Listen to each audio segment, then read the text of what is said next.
এই জন্যই আমি আগে বলেছি আপনার সাথে তর্ক করতে পারবো না। আপনার সমকক্ষ হওয়াও আমার কাজ নয়। আপনি কতটা পড়েছেন আমি জানি না। আমি পড়িনি, আমি একজন অশিক্ষিত সাধারণ মানুষ। লাভ ম্যারেজ ছিল? হ্যাঁ। কিন্তু ওটা পড়া তো পাপ নয়, তাই না? दिल लगाया गधी से तो परी क्या चीज है। আমার নাম স্বপ্না, আমি হিন্দু পরিবার থেকে। আমার স্বামী মুসলমান হামিদ কোরেশি। আমি এই প্রশ্নটা করছি যে পূর্বপুরুষদের সময় থেকেই হিন্দু মুসলমান জাত ভেদাভেদ চলছে।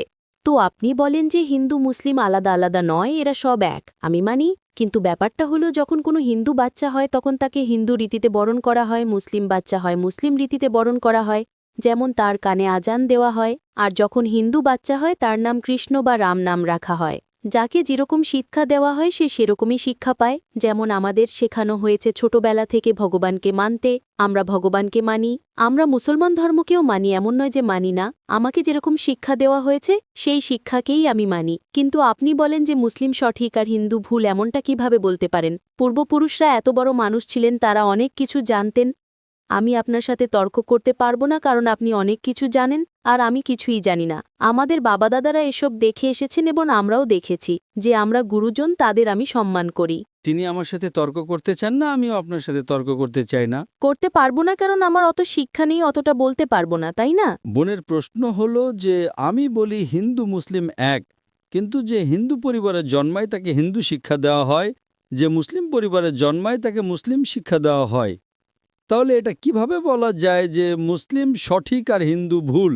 এটা কি বোন আপনি বলছেন আপনার শিক্ষা কম। আমি আপনাকে জিজ্ঞেস করতে চাই 2 যোগ 2 কত হয়? 2 আর 2 কত হয়? 2 আর 2 কত হয়? 2 আর 2 কত হয়? 4 হয়। মাশাআল্লাহ। তাহলে বলবেন না যে আপনার শিক্ষা নেই। যদি গ্রাম থেকে কোনো মেয়ে এসে বলে আর বলে যে আমার বাবা আমাকে শিখিয়েছেন 2 যোগ 2 5 হয়, তাহলে আপনি কি বলবেন তাকে? 4 হবে, 5 কিভাবে হবে? 4 হবে 5 কিভাবে হবে? তোমার বাবা অঙ্ক জানতেন না। সে যদি বলে না আমার বাবাই শিখিয়েছেন, আপনি কি তাকে বলবেন আচ্ছা ঠিক আছে 2 যোগ 2 4ও হয় আবার 5ও হয়? এটা বলা ভুল। দুটোর মধ্যে অনুসন্ধান করতে হবে কোনটা সঠিক, সেটার উপরে আমল করি। না না, আমি কি চাই হিন্দুও সঠিক মুসলিমও সঠিক, 2 যোগ 2 4ও সঠিক, 2 যোগ 2 5ও সঠিক। আপনি তো মাশাআল্লাহ অনেক জ্ঞানী, আপনি জানেন 2 যোগ 2 4 হয়। কত লোকেরা জানে না 2 যোগ 2 4, তারা বলে 5 হবে। যেহেতু খোদা আপনাকে জ্ঞান দিয়েছেন, বুদ্ধি দিয়েছেন, আপনার দায়িত্ব হলো তাকে বলবেন বোন 2 যোগ 2 5 নয়, 2 যোগ 2 4 হয়। তখন সে হয়তো বলবে আচ্ছা আচ্ছা দুটোই ঠিক। আপনি বলবেন না দুটো ঠিক নয়, 2 যোগ 2 4ই হয়, 5 ভুল। একইভাবে যদি কারো বাবা মা তাকে ভুল শিখিয়ে থাকেন যে মূর্তি পূজা করতে হবে, অথচ হিন্দু ধর্মগ্রন্থে বলা হয়েছে মূর্তি পূজা ভুল, তাহলে যার কাছে জ্ঞান আছে, আমি একজন ছাত্র, ইসলামও অনেক ধর্মের, তো যেহেতু আমার জ্ঞান আছে আমি অবশ্যই সেসব লোকদের বলবো যারা ভুল বলছে সঠিক জিনিসটা অনুসরণ করুন। আমি আপনার সাথে বিতর্ক করব না। কিন্তু যারা জ্ঞানী লোক হিন্দু ধর্মের, খ্রিস্টান ধর্মের, ঈসাই ধর্মের, এটাকে বলে ডায়ালগ। আমি স্টুডেন্ট আর তারা পিএইচডি ডক্টর। আমি মেডিকেলের ডক্টর, ধর্মের ডক্টর নই। তাদের সাথে সংলাপ করি, আলোচনা করি, বিতর্ক করি। আমি যদি ভুল হই আমাকে ভুল প্রমাণ করুন, আমি নিজেকে বদলাতে রাজি আছি। আপনি আমাকে প্রমাণ করুন যে আমি যা বলছি তা ভুল, আমার ধর্ম ভুল, আমি আপনার ধর্ম গ্রহণ করতে প্রস্তুত আছি। Open challenge. আমি কেন বলছি? কারণ আমি ইসলাম ও কয়েক ধর্মের এক সাধারণ ছাত্র। 19 বছর পর্যন্ত আমার পরিবার মুসলিম ছিল, তাই আমিও ছিলাম। 19 বছর পর যখন গবেষণা শুরু করলাম তো জানতে পারলাম যে আমি সঠিক ধর্মে আছি। তারপর অন্য ধর্ম সম্পর্কে জানতে শুরু করলাম যে সব ধর্মেই ভালো কথা আছে। প্রত্যেক ধর্মের কিতাবে পরিবর্তন আসার পরেও, দুর্নীতি আসার পরেও এই সঠিক কথা লেখা আছে যে ঈশ্বর এক, তিনি ছাড়ার কারো ইবাদত করা উচিত নয়। এর মানে কি আমাদের গুরুজনেরা যে শিক্ষা দিয়েছেন তা ভুল? কিছু জিনিস সঠিক, আবার অনেক কিছু ভুল। আমি আপনার বড় থেকে বড় গুরুর সাথেও বিতর্ক করেছি। একজন আপনাদের হিন্দুস্তানের মান্যগণ্য শ্রী শ্রী রবিশঙ্করের নাম শুনেছেন? শ্রী শ্রী রবিশঙ্কর শুনেছেন? ওনারা যেমন বই পড়েই জানেন, আপনিও বই পড়ে জানেন। আসলটাকে দেখেছে? একদম ঠিক। তিনি বলেন 4 বছর থেকে আমি ভাগবত গীতা মুখস্থ জানি, কিন্তু বিতর্কে ভাগবত গীতা একটা তথ্যসূত্র দেননি। এমনটা নয়, ঈশ্বর এভাবে আসেন না। আপনি কত পুণ্য করেছেন বলছেন এই জন্মের কথা বলতে পারেন? কত জন্মের কথা কিভাবে বলতে পারেন? একদম ঠিক। তো আমি বলি যে আপনার কিতাব বলছে যজুর্বেদ অধ্যায় 32 শ্লোক 3 আর শ্বেতাশ্বেতর উপনিষদ অধ্যায় 4 শ্লোক 19-এ আছে, न तस्य प्रतिमा अस्ति। প্রতিমা মানে হলো প্রতিচ্ছবি। সেই খোদা, সেই ঈশ্বর, সেই আল্লাহর কোনো প্রতিমা নেই, কোনো প্রতিচ্ছবি নেই, কোনো ফটোগ্রাফ নেই, কোনো পেন্টিং নেই, কোনো মূর্তি নেই, কোনো ছবি নেই। তাহলে আপনি মূর্তি পূজা কেন করেন? মূর্তি পূজা না করলে ঈশ্বরকে কিভাবে ডাকি, যেমন শিক্ষা দেওয়া হয়েছে, বইয়ে লেখা আছে। যদি শিক্ষা ভুল দেওয়া হয়, মূর্তি পূজা এর মানে এই নয় যে মূর্তি পূজাই করতে হবে, মূর্তিকে দেখতে হবে। গীতা বা মহাভারতে মূর্তির কথা নেই, সেটা পড়ুন, সেখানেও তো শিক্ষা আছে। বোন, আপনি মূর্তি পূজা করেন কিনা? আমি করি, এমন নয় যে করি না, হয়তো আমি ভুল করি। যদি আপনার বন্ধু বলে 2 যোগ 2 5, তাহলে আপনি তাকে শুধরে দেবেন কিনা? হ্যাঁ, শুধরে তো দিতে হবে। আমিও চাই আপনাকে সঠিক পথ দেখাতে। আমি বলছি, যদি মূর্তি পূজা কোরআনে ভুল লেখা থাকে সেটাকে পাশে রাখুন। আপনি কোরআন মানেন না, আপনার ধর্মগ্রন্থই লেখা আছে মূর্তি পূজা ভুল, আমি তার প্রমাণ দিচ্ছি। তাহলে আপনি কেন করছেন? আপনাদের যেমন শিক্ষা দেওয়া হয়েছে যে এই ধর্মে এইভাবে ডাকতে বোন। হয়, ঈশ্বরকেই তো ডাকা হয়। বোন, একটা একটা করে আলোচনা করি, তারপর অন্য বিষয়ে যাব। আমার প্রথম প্রশ্ন হলো, মূর্তি পূজা যখন ভুল তখন কেন করেন? আপনি কেন মূর্তি পূজা করেন? এখন সেই পূর্বপুরুষরা ওইভাবেই করে এসেছেন, এটা তো আজকের কথা নয় যে আমি মানা করে দিলাম আর বললাম চলো আর করছি না। কিন্তু এই পূর্বপুরুষরা যখন যুগ যুগ ধরে করে আসছেন, তখন তারা তো এটা বলতে পারেন না যে আমরা করব না, আমরা করব না, তাই না? যদি যুগ যুগ ধরে গ্রামে শেখানো হয় যে 2 যোগ 2 5, তাহলে কি আপনি সেটা মানবেন? আমার পূর্বপুরুষরা বলতেন পৃথিবী সমতল, আমি কি তা মানব? আমি জিজ্ঞেস করছি, আজ পৃথিবী কেমন? পৃথিবী কি সমতল নাকি পৃথিবী গোল? গলে। মাশাআল্লাহ, আপনি তো জ্ঞানী, আপনি তো জানেন। তাহলে যদি আমার বাবা দাদারা বলতেন পৃথিবী সমতল, তাহলে আমি কি করব? তাদের কথা মানবো নাকি ছেড়ে দেব? তো সেই সময় কি এই যুগ চলতো না? একদম ঠিক, আজকের যুগ এটা। এখনকার যে যুগ তার চেয়ে আগের যুগ সেই সময় ভালো ছিল, পবিত্র ছিল। আগে এমন প্রচার হতো না যেখানে কোটি কোটি মানুষ একসাথে দেখতে পারত। আজকে প্রচারে এখানে লক্ষ লক্ষ মানুষ জমা হয়েছে, লক্ষ লক্ষ মানুষের সাথে টেলিভিশনে কোটি মানুষ দেখছে। তাই আপনার কোনো অজুহাত থাকবে না। কোটি কোটি মানুষের সামনে আপনাকে বলা হয়েছে যে মূর্তি পূজা ভুল, এরপরেও যদি আপনি করেন তাহলে আপনার কোনো অজুহাত বাকি থাকবে না। মূর্তি পূজা ভুল আপনার কোরআন শরীফে যেমন লেখা আছে, আমাদের গীতা মহাভারতেও লেখা আছে, কিন্তু ওটা পড়া তো পাপ নয়, তাই না? আমি কখন বলেছি যে গীতা পড়া ভুল? আমিও গীতা পড়ি, আমি বাইবেলও পড়ি, আমি ইহুদিদের কিতাবও পড়ি, আমি বেদও পড়ি। আপনি কতটা পড়েছেন আমি জানি না, আমি পড়িনি, আমি একজন অশিক্ষিত সাধারণ মানুষ। কিন্তু আমি পড়েছি। হ্যাঁ, এই জন্যই আমি আগে বলেছি আপনার সাথে তর্ক করতে পারবো না। আপনার সমকক্ষ হওয়াও আমার কাজ নয়।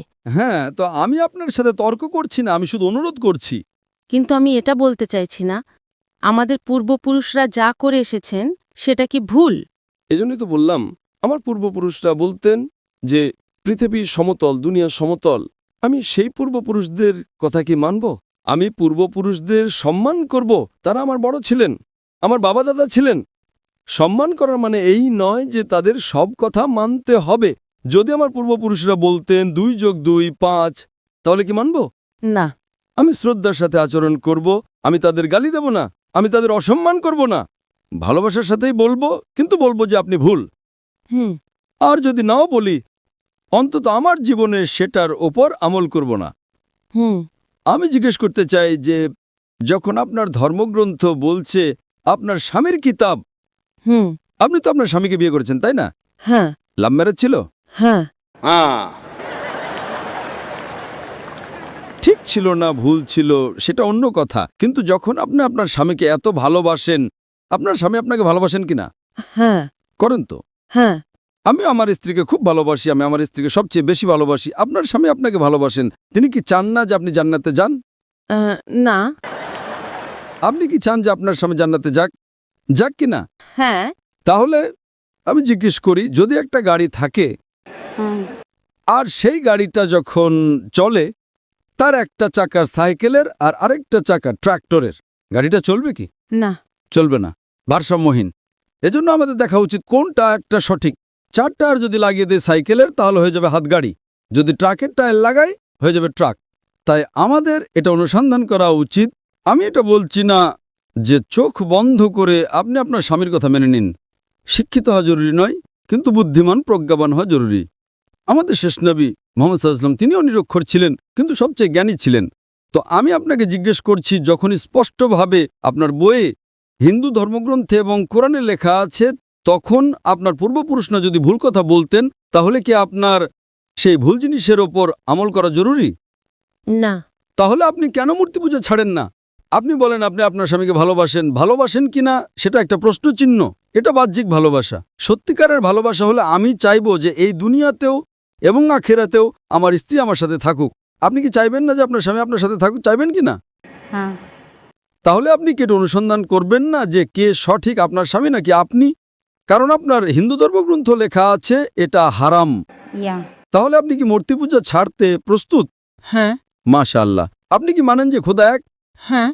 আপনি কি মানেন মূর্তি পূজা ভুল? হ্যাঁ, ভুল। আপনি কি মানেন যে মোহাম্মদ সাল্লাল্লাহু আলাইহি সাল্লাম শেষ নবী?